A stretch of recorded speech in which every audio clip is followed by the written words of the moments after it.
Good morning student. तो ये lecture जो होगा 25-30 मिनट का जो भी होगा, ये आखिरी लेक्चर होगा इलेक्ट्रोस्टैटिक का, मतलब फर्स्ट चैप्टर जो है 12th का उसका आखिरी होगा। बहुत लगभग सब कुछ पढ़ चुके हैं, बस 2-3 न्यूमेरिकल करेंगे। चलिए देखते हैं। पहला क्वेश्चन लिखेंगे,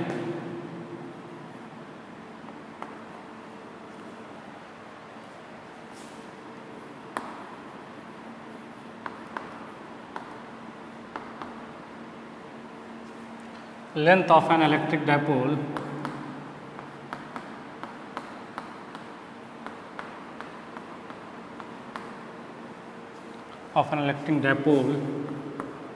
is 12 centimeter and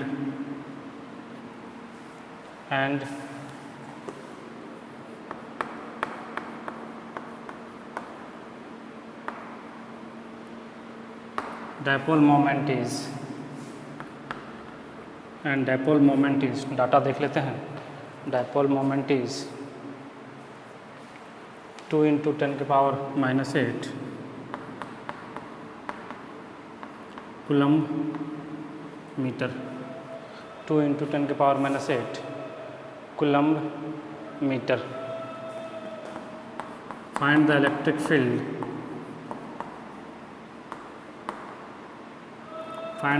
field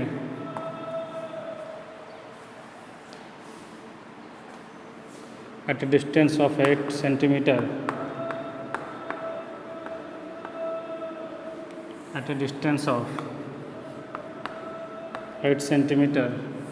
in equatorial position.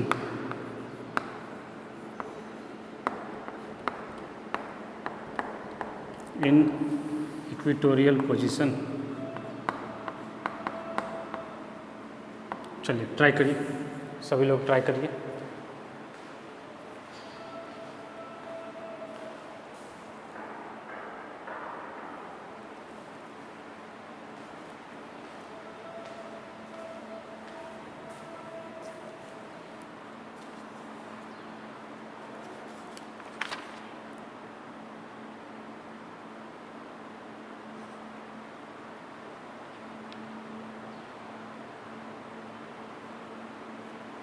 सभी लोग ट्राई करिए।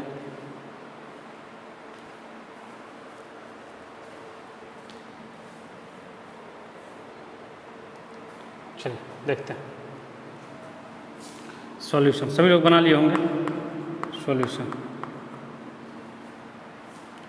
P = हमको दिया हुआ ऐसा यूनिट में 2 × 10⁸ कूलम्ब मीटर। चलिए डायपोल इस तरह से होगा अपना, मान लेते हैं -q यहाँ +q यहाँ, और ये पूरा का पूरा 10 है तो 5 सेंटी, ये पूरा का पूरा 12 है तो यहाँ से यहाँ 6 होगा, यहाँ से यहाँ 6 सेंटीमीटर होगा, यहाँ से यहाँ कितना होगा 6 सेंटीमीटर, और यहाँ से इक्वेटोरियल पोजीशन पे 8 सेंटीमीटर पे इस पॉइंट पे आपको इलेक्ट्रिक फील्ड निकालना है। चलिए इस पॉइंट पे इलेक्ट्रिक फील्ड निकालना है। तो कई लोगों के मन में आता है कि हम एक काम करते हैं कि जो फार्मूला था अपने पास इक्वेटोरियल पोजीशन के लिए Kp/r³ लगा लेते हैं। ये इस केस में नहीं लगा सकते, क्योंकि ये तभी वैलिड होगा जब r is very very greater than l होगा। यहाँ पे देखेंगे r 8 है और l 6 है, r 8 है और l 6 है, तो ये बहुत ज़्यादा बड़ा है नहीं। इसके कंपैरिजन में 6 को 8 के कंपैरिजन में 6 को हम नेगलेक्ट नहीं कर सकते। तो जब हम 8 के कंपैरिजन में 6 को नेगलेक्ट नहीं कर सकते हैं तो हम ये फार्मूला भी नहीं लगा पाएंगे, तो हम बेसिक से चलेंगे कि ये फार्मूला आया क्यों था। एक्चुअल में अपना E = था, ध्यान से देखेंगे तो Kp/r² + l² के पावर 3/2 एक्चुअल में ये था अपना, तभी l² को नेगलेक्ट कर दिया था। जैसे इसको नेगलेक्ट मारे थे नीचे में r³ बन गया था। तो एक्चुअल फार्मूला पे इस बार नेगलेक्ट नहीं कर सकते हैं आप, क्योंकि r जो है वो 8 सेंटीमीटर और l जो है वो 6 सेंटीमीटर है, और 8 के कंपैरिजन में 6 को आप कभी नेगलेक्ट नहीं कर सकते हैं। तो इसीलिए ये एक्चुअल फार्मूला यूज़ करेंगे। चलिए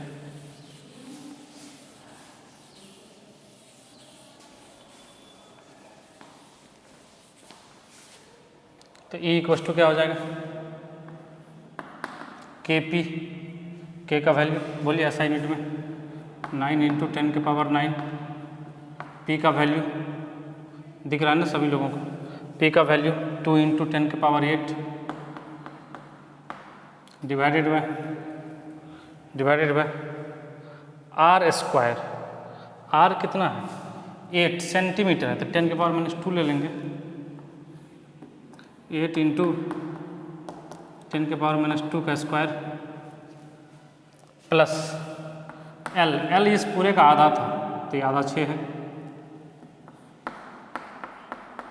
6 इंटू 10 के पावर -2 का स्क्वायर पावर 3/2 पावर 3/2। अब इसको सॉल्व कर लेंगे तो आंसर आ जाएगा, सॉल्व कर लीजिए। 9 इंटू 2 18 इंटू 10 के पावर 17 डिवाइडेड बाय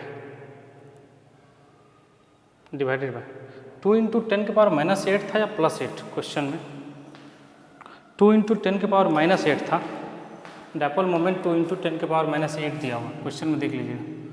तो ये हो जाएगा 18 इंटू 10 के पावर 1 डिवाइडेड बाय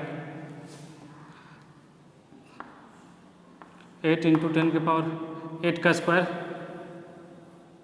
64 इंटू 10 के पावर -4 प्लस 36 इंटू 10 के पावर -4 पावर 3/2 इक्वल टू कितना हो जाएगा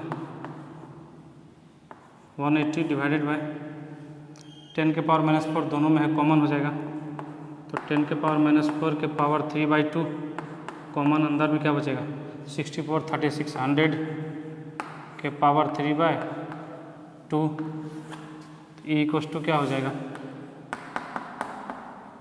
180 डिवाइडेड बाय 2 से 2 कट जाएगा, तो 10 के पावर -6 यहाँ 10 का स्क्वायर हो जाएगा, तो 10 का जैसे स्क्वायर होगा देखिए ना, तो 2 से 2 कट जाएगा, तो 10 का क्यूब बचेगा, यहाँ 10 का क्यूब बचेगा, तो यहाँ बचेगा 180 डिवाइडेड बाई 10 के पावर -3 मतलब 180 इंटू 10 के पावर 3 मतलब 180 इंटू 10 के पावर 4 ऐसा यूनिट में वोल्ट पर मीटर। आंसर लिख लीजिए, इसको लिख लीजिए, इसको जल्दी से।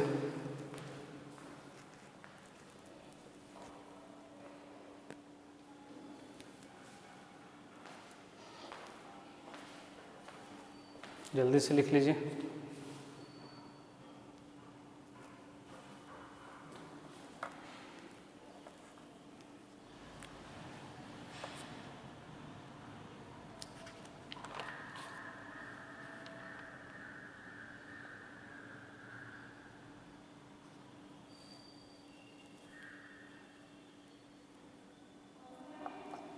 चलिए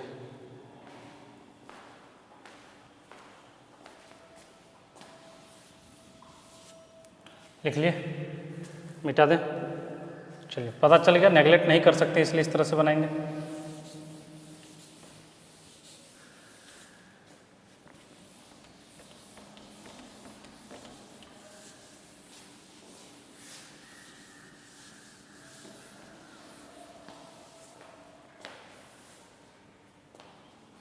अगला क्वेश्चन लिखेंगे।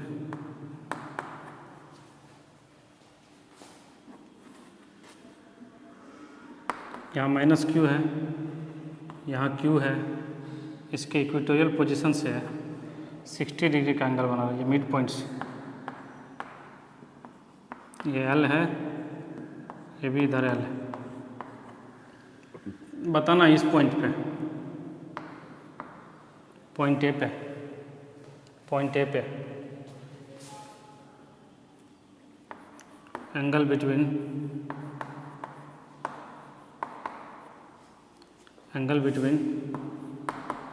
Electric field at point A and dipole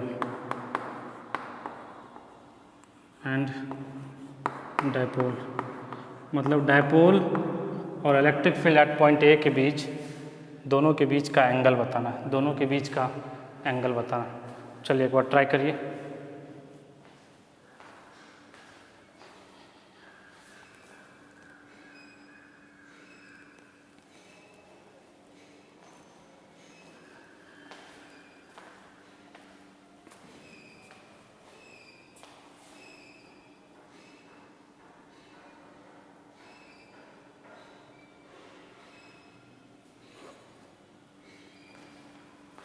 try करिए। चलिए सभी लोग बना लिए।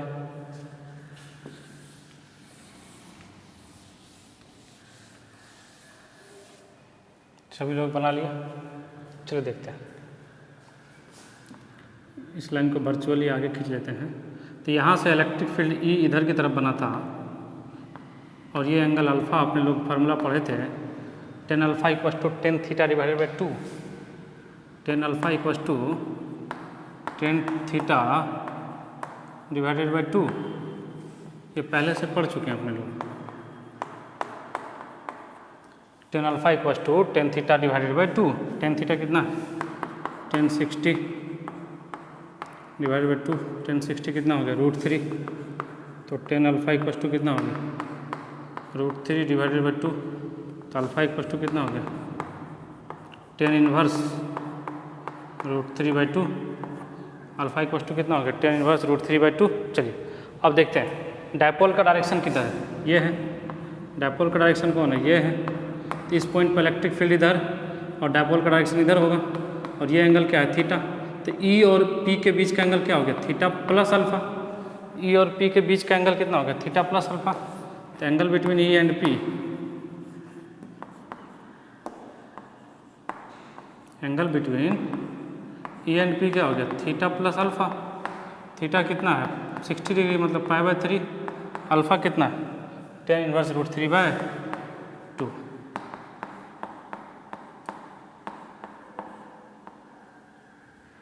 बना लीजिए इसको। ये हो गया आंसर, ये हो गया आंसर। लिख लीजिए इसको।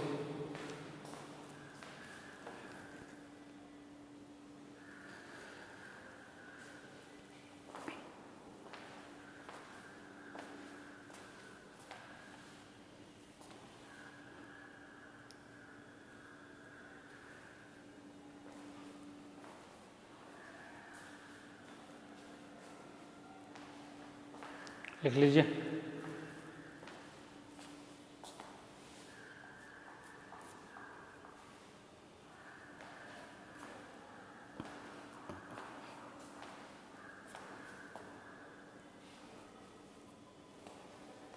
देखिए ना पी का डायरेक्शन माइनस से प्लस की तरफ, तो पी का डायरेक्शन इधर हो गया, पी का डायरेक्शन इधर हो गया। यहाँ पे भी पी, ये अगर पी देखेंगे तो पी इस डायरेक्शन में है, इसको हॉरिजॉन्टली शिफ्ट कर लीजिए, इलेक्ट्रिक फील्ड इधर है।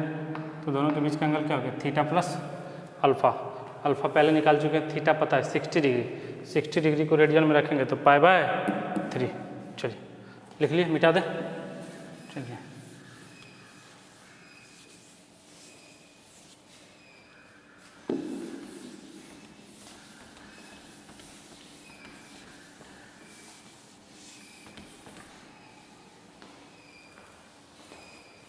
अगला हेडिंग डालेंगे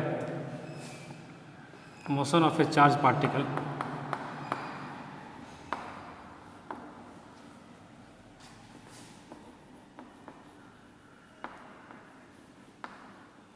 motion of A charge particle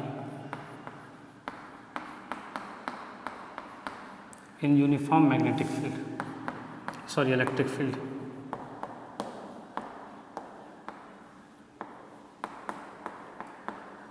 in uniform electric field, motion of a charge particle in uniform electric field, in uniform electric field। लिख लिए सभी लोग। चलिए देखते हैं। मान लीजिए कि इधर की तरफ यूनिफॉर्म इलेक्ट्रिक फील्ड है, यूनिफॉर्म इलेक्ट्रिक फील्ड है। आपने किसी चार्ज पार्टिकल को, किसी चार्ज Q को इधर u वेलोसिटी से फेंका, इधर इनिशियल वेलोसिटी u से फेंका, इनिशियल वेलोसिटी u से फेंका, ये पॉजिटिव चार्ज। तो इस पर इधर की तरफ एक इलेक्ट्रोस्टैटिक फोर्स लगेगा, इस पे इधर की तरफ एक फोर्स लगेगा और F बराबर क्या हो जाएगा, Q इंटू ई। F बराबर क्या हो जाएगा, Q इंटू ई। अगर पॉजिटिव चार्ज है तो इलेक्ट्रिक फील्ड के सेम डायरेक्शन में, अगर पॉजिटिव चार्ज है तो जो फोर्स का डायरेक्शन होगा वो इलेक्ट्रिक फील्ड के सेम डायरेक्शन में होगा, और यदि नेगेटिव चार्ज है तो इलेक्ट्रिक फील्ड के अपोजिट डायरेक्शन में, इलेक्ट्रिक फील्ड के अपोजिट डायरेक्शन में। तो एक्सीलरेशन इक्वल टू क्या होता है, ए बराबर एफ बाई एम। तो ये क्या हो जाएगा, क्यू ई बाय एम। अब देखिए ई कांस्टेंट है, ई कांस्टेंट है, यूनिफॉर्म बोला गया, ई यूनिफॉर्म है, एम तो कांस्टेंट होगा, क्यू कांस्टेंट होगा, चार्ज तो बदलेगा नहीं। जो क्यू रेस्ट में होता है वही क्यू मोशन में होता है, तो चार्ज तो बदलने वाला नहीं है, मास बदलेगा नहीं अपने मैकेनिक्स में, ठीक है। और इलेक्ट्रिक फील्ड ऑलरेडी कांस्टेंट बोल दिया गया यूनिफॉर्म, तो ये कांस्टेंट हो गया, और ये जैसे कांस्टेंट हो गया तो ए इज कांस्टेंट। तो हम जो इक्वेशन ऑफ मोशन है वो यूज़ कर सकते हैं, we can use the equation of motion, we can use the equation of motion. Equation of motion क्या क्या है, पहला v equals to u plus a t, a का वैल्यू क्या हो जाएगा, q e by m into t, a t. V square equals to u square, या s equals to u t plus half a t square, u t plus half a q e by m t का square. Number third, v square equals to u square plus two a s, v square equals to u square plus two s. इसको लिख लीजिए, जल्दी से लिख लीजिए।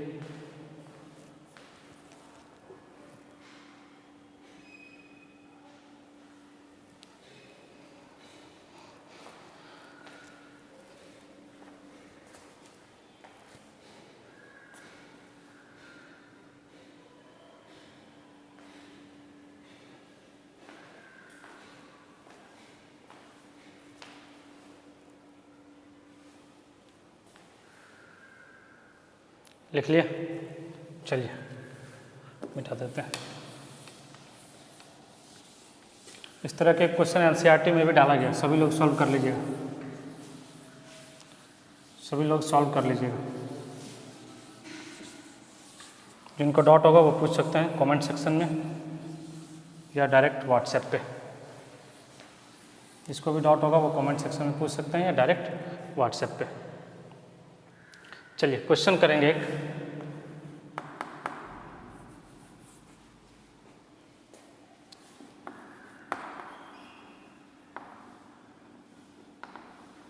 A charge particle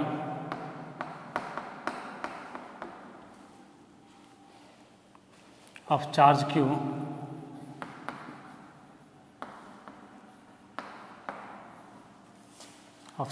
q and mass m is projected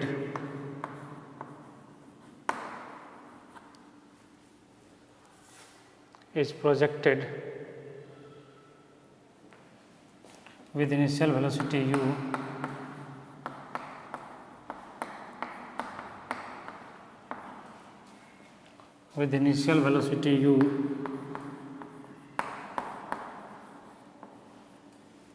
perpendicular to the electric field, perpendicular to the electric field from the origin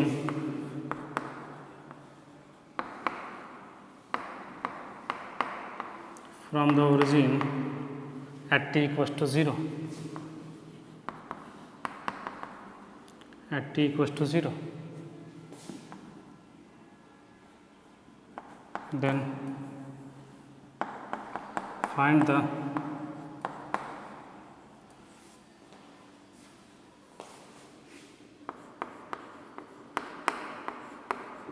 position at time t and equation of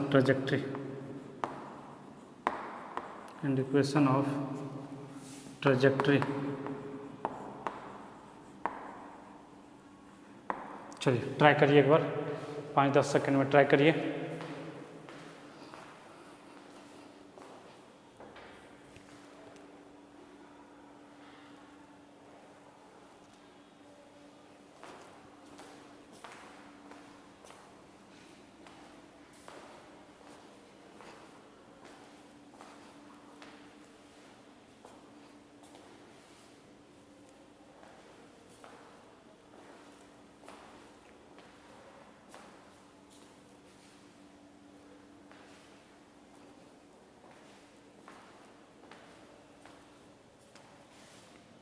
पाँच 10 second में try करिए।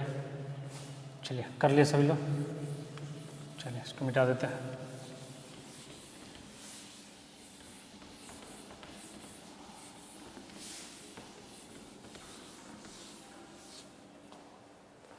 देखते हैं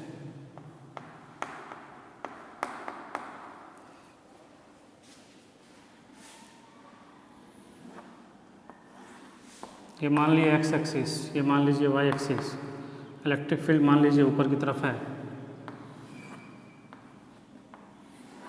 electric field का value ई दिया हुआ है question, सही है।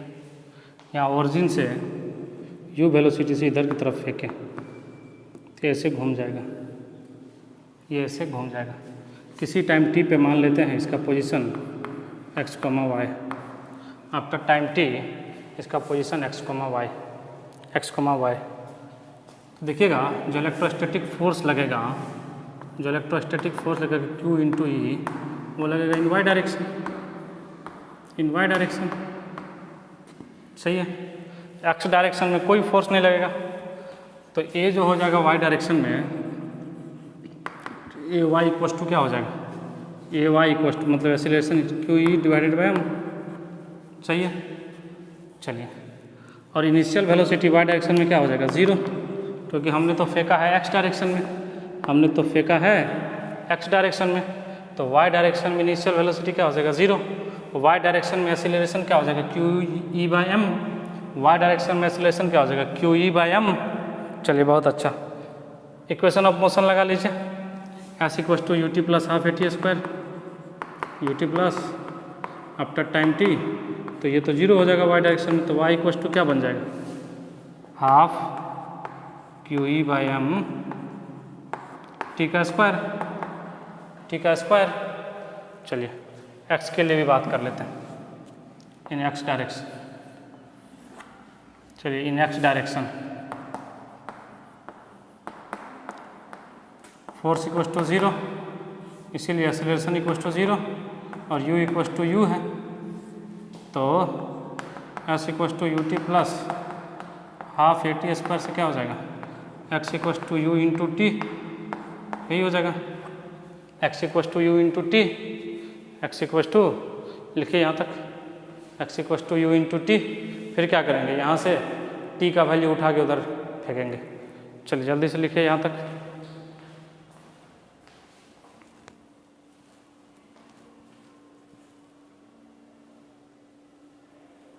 जल्दी से लिखिए यहाँ तक।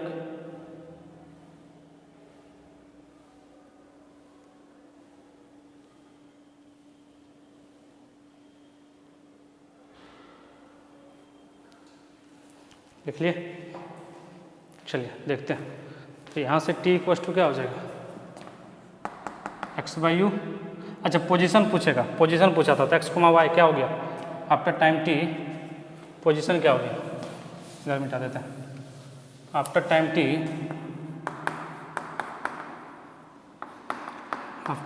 t एक्स कोमा वाई क्या हो गया, x बता दीजिए, u t comma q e by 2m तो इस पर ये हो गया कोऑर्डिनेट, यही हो गया कोऑर्डिनेट। चलिए अब इक्वेशन ऑफ ट्रैजेक्टरी के लिए क्या करेंगे, t इक्वस टू वहाँ से देख लीजिए क्या हो जाएगा, t इक्वस टू क्या हो जाएगा, x बाई यू, यहाँ t का वैल्यू मार दे पटक दीजिए, तो y इक्वल टू क्या हो जाएगा 1/2 q e by m x square divided by u square. तो y इक्वल टू क्या हो गया q e by 2m u square. ये सभी constant, q constant, e constant, 2 constant, m constant, u का स्क्वायर कांस्टेंट। ये किसका इक्वेशन बना? पैराबोला का। y directly proportional to x square. ये क्या बना?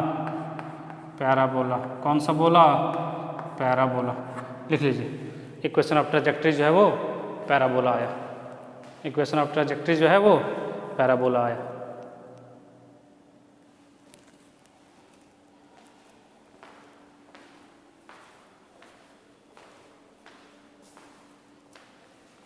लिखिए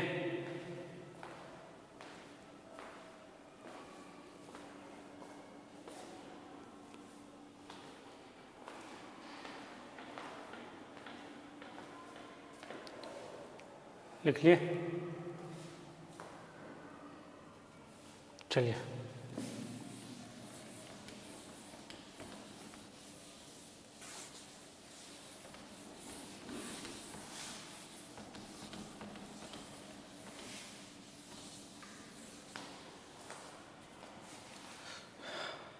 एक चार्ज को अगर एक चार्ज पार्टिकल को भी पोटेंशियल से अगर एसिलेट कराया जाए तो काइनेटिक एनर्जी, हेडिंग डालेंगे kinetic energy if A charge particle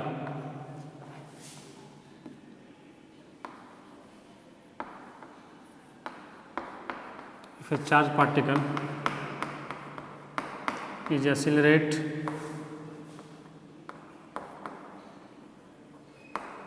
by potential V,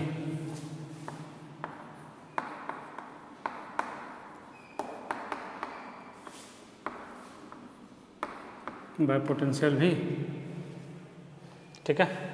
तो मान लीजिए कि ये चार्ज पार्टिकल है, u इक्वल टू 0 है और इसका चार्ज q है और इसको v पोटेंशियल से आपने एक्सेलरेट किया तो काइनेटिक एनर्जी बराबर हो जाएगा q into v. Kinetic energy को हाफ mv² भी लिख सकते हैं। तो half mv² equal to q into we.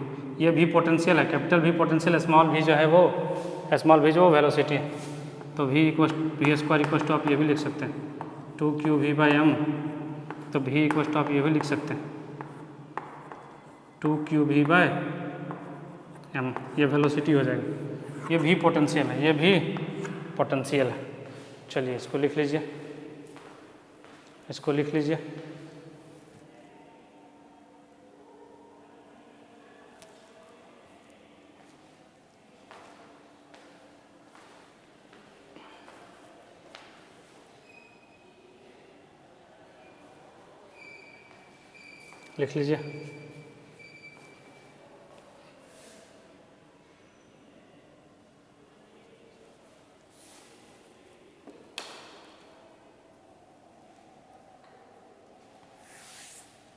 अगर मोमेंटम पूछे तो मोमेंटम बराबर क्या होता है? मास इंटू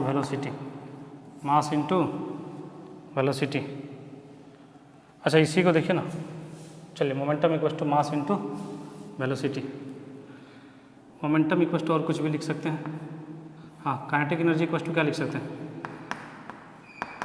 देखिए ना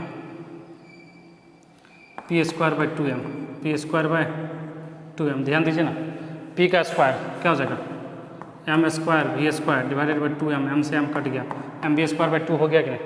तो kinetic energy equal to p²। यहाँ p जो है वो मोमेंटम है, लीनियर मोमेंटम है। कई लोग इसको डायपोल समझ लेंगे, ये लीनियर मोमेंटम है,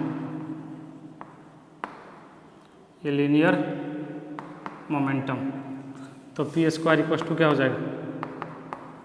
2m काइनेटिक एनर्जी। p बराबर क्या हो जाएगा? √2m काइनेटिक एनर्जी को q इंटू वी लिख सकते हैं। तो p इक्वल टू क्या हो जाएगा? √2m q into we. यहाँ भी जो है पोटेंशियल है, जो भी है वो पोटेंशियल है। चलिए इसको लिख लीजिए,